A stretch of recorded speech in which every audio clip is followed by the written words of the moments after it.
أعزائي المستمعين، السلام عليكم ورحمة الله وبركاته.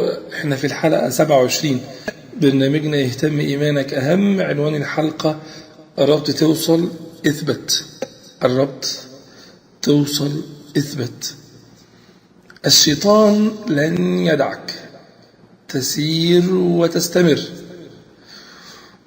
وأول حاجة الشيطان هيخبط عليك بيها يقول لك مش هم عمالين يقولوا إن الإيمان طعمه جميل؟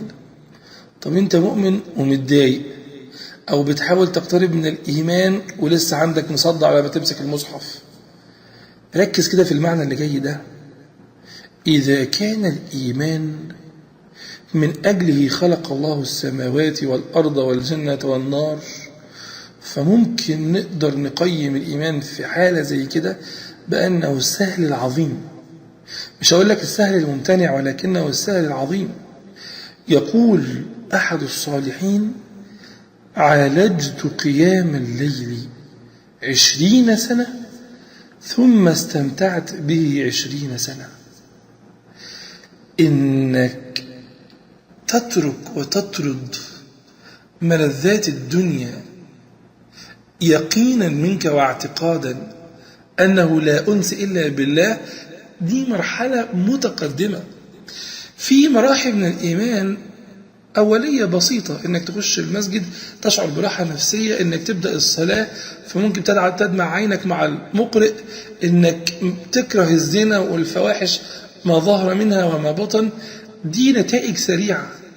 لكن كون إنك مؤمن ماسك على إيمانك، قابض على إيمانك، مستمر مستقيم، ترجع كل شيء في حياتك لله سبحانه وتعالى، دي مرحلة متقدمة ومرحلة عظيمة تحتاج منك إلى جد. قال عز وجل: والذين جاهدوا فينا لنهدينهم سبلنا وإن الله لمع المحسنين. فما هو الإحسان؟ الإحسان درجة أعلى من الإيمان. تعريف الإحسان إيه؟ أن تعبد الله كأنك تراه، فإن لم تكن تراه فإنه يراك. خلاصة الخلاصة: آمنت بالله، بدأت طريق الاستقامة، بتتزود كل يوم في أنك تتعرف عليه، يطابق فعلك قولك، قول باللسان وتصديق بالجنان وعمل بالجوارح والأركان. والله لن تجد غير هذا السبيل طريقا للراحة والسعادة.